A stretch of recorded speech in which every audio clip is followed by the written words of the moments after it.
For those of you who don't know, this is The Uplift. The Uplift is a show that discovers and uncovers deeper realities that affect our thoughts, our feelings, and our choices. In other words, our daily lives. So we go ahead and we bring these to light so that you can see more clearly how it works, where it works, and it allows you to be able to see what's possible. Okay, so that's what it is that we do. So, algorithm.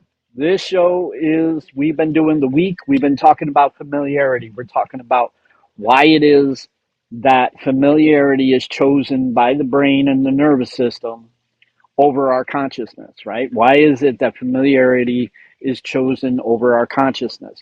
And we've discovered a few different things, right? We discovered the fact that, familiarity is something that is more than just the familiar of what it is that I've felt, thought, saw, whatever the case may be, consciously. We literally have our thoughts and our feelings and choices that are logged into our brain, whether we realize it or not. And so we discovered that that would be the case. We also discovered the fact that, that there are a number of different sides to a story than what it is that you may think. Like when I go ahead and I tell you, well, how many sides are to a story when it's two people? And most people will then go ahead and they'll tell me three, right? Because there's the A side of the story, there's the B side of the story, and then there's the F side of the story, which is the fact, right? And we learned yesterday that no, it's much more than three, right? In fact, it's seven. And the reason why it's seven is because we have an immediate appraisal. We have an appraisal emotion to something that we hear, think, feel, or sense. We have an immediate emotion to that. Jenny, wonderful to see you. So when you go ahead and you feel that, Christy, wonderful to see you this morning. When you feel that, you have an immediate sense to that. Then you have an interpretation, right? Then you have the interpretation side, right? You go ahead and you put some logic to what it is that you think, feel. And so you go ahead and put some logic to it. That's your interpretation. Then you add the emotional attachment. Then you add the emotional attachment to what it is that you had sensed, what it is that you had felt, what it is that you had heard, what it is that you had thought. So we literally have three different processes when it comes to our recognition of that particular story, right? And so what ends up happening is if you have two, obviously you multiply that times two, you got six, and then you have the fact, right? The fact being absolute. No matter whether it's for you or whether it's for anybody else, it's absolute. So that's number seven. So we learned that, right? Let me ask a question. I appreciate everybody for being here. Thank you so much for the likes. I appreciate that. Go ahead and keep on crushing them. They're free and they really do help. They get us out to the FYP, which is out there to more people so that they can understand a little bit more of what it is that we do here on the Uplift. Really appreciate that. All right. So in doing so, when we learned about the fact that there is a number of different sides that maybe you might have been surprised about, in realizing that we automatically saw, thanks so much for the goal. I appreciate that. I don't even know where the heck how that works. It doesn't make any sense to me whatsoever. Update. Okay, no idea. I'm not going to do this all day long though, right? I don't know. Go ahead and okay. So listen, I don't know how to do this thing. I really don't. This is not something that I'm good at all. Um, we'll do this. Go ahead and do your heart me. Make sure to do your heart me. Make sure that you go ahead and comment. Let me know where it is that you're watching from. What state, what city are you watching from? Whatever that is. Just let me know where it is that you're about so that I can, get an idea of how far our community extends, right? I really get a kick out of that sometimes. All right, so go ahead and make sure to make a small comment. That way you also get more points in regards to your purposes, right? And, okay, so Wisconsin. Okay, Jenny, thank you so very much. So when you're sitting there and you're doing the heart me and then you do the comment, you notice that you have a plus sign up there with a plus number up there. Well, that gets you, for if you're a creator outside of what it is that I do and everything like that, it helps you in that sense. It also helps me to be able to be acknowledged by the algorithm. It makes a difference. Up in the left-hand corner, you'll notice that my picture's there. Go ahead, and what you want to do is click on that, and what you want to do is that you want to reset. If you happen to be following me, you reset it. So you go ahead and you unfollow me, and then you refollow me.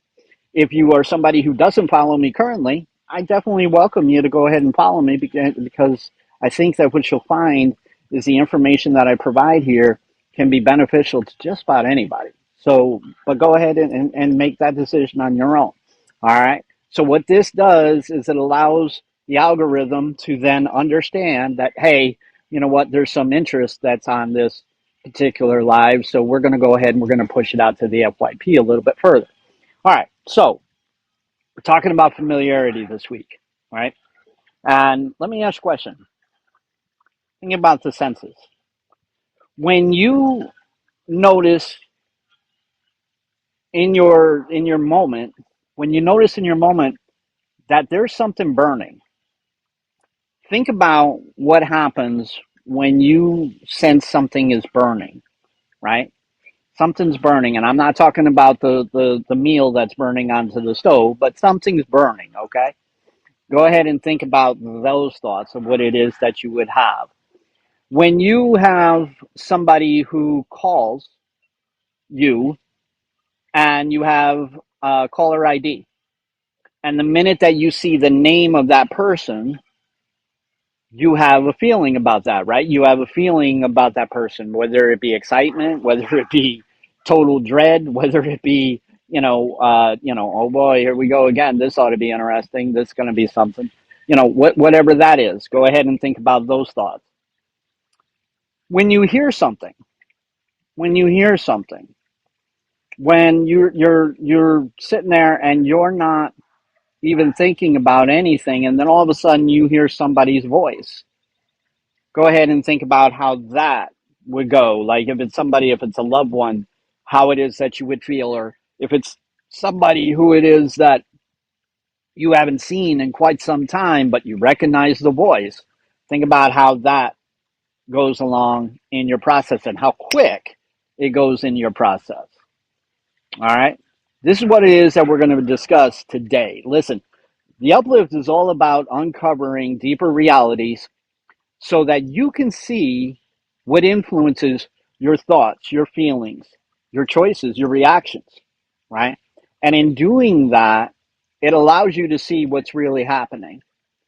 And while you're seeing that very clearly now, what ends up happening is that you're able to then see what's possible, right? That's what it is that we do here on the uplift. Listen, people don't come to the uplift in order to learn what it is they already know.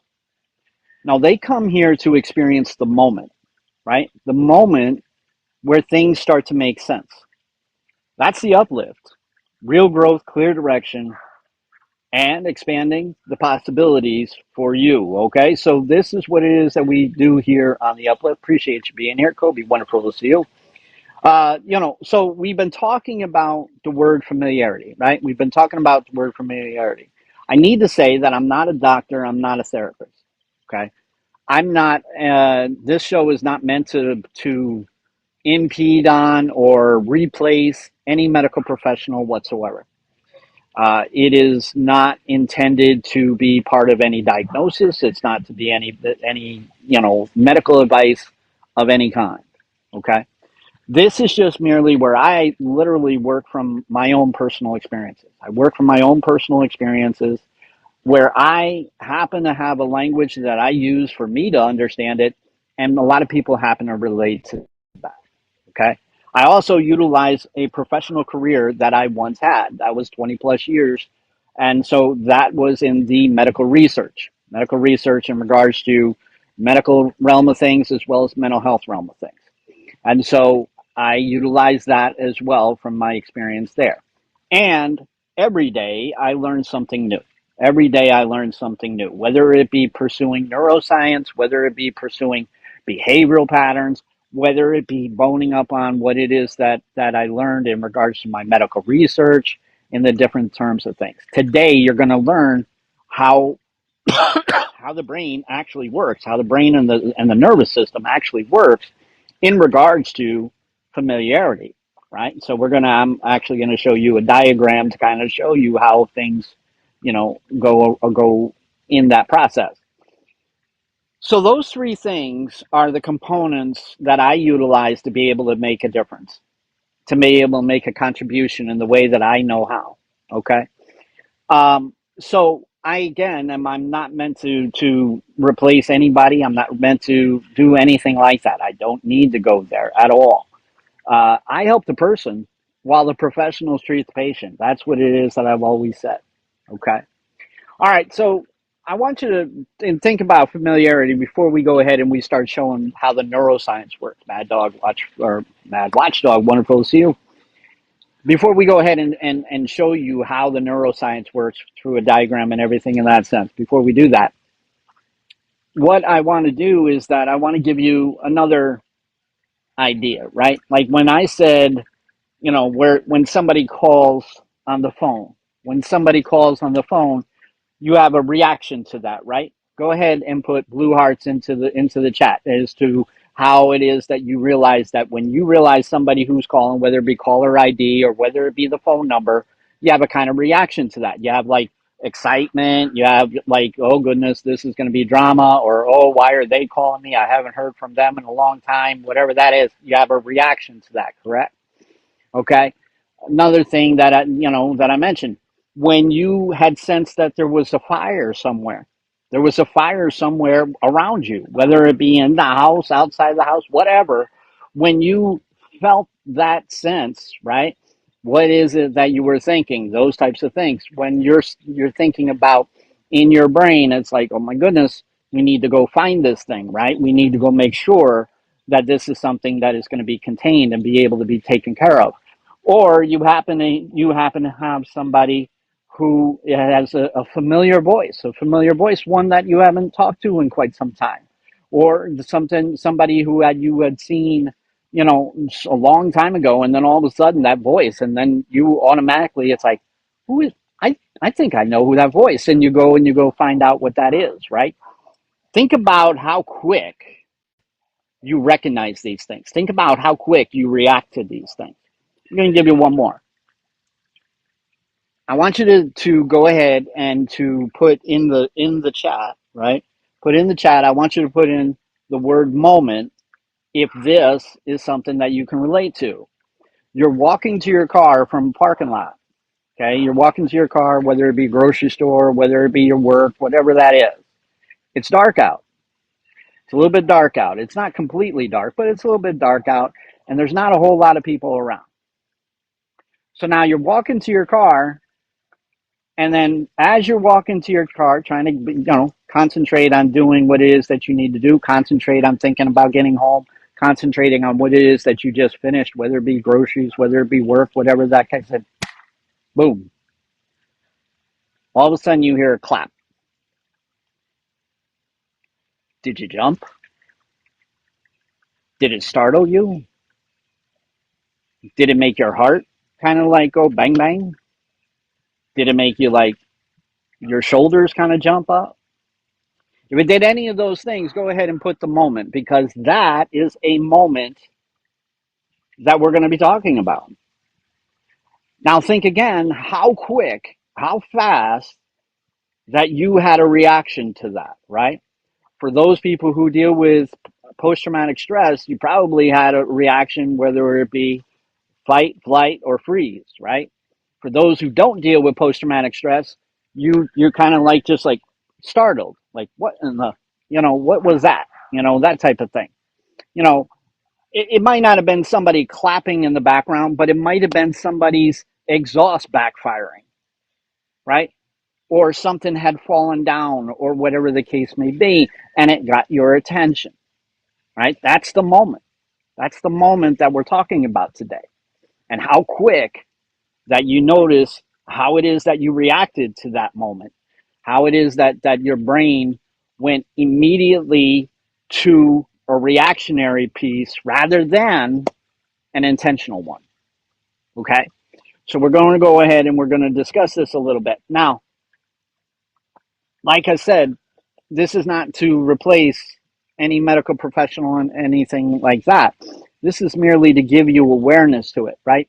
Because I fully believe that if we become more aware, we shed light on how things work and why, we then give ourselves larger capacity to be able to see what's possible, right? Because we now know, right? And when we were talking about it yesterday, we were talking about, hey, you know what? There's this disruptor that we need to put in there, right? We need to put a disruptor in there in case if it goes into the survival center, right? We're going to talk about that tomorrow in the practical piece, right? The practical piece on how it is that you can work from your intentional path as opposed to your survival center.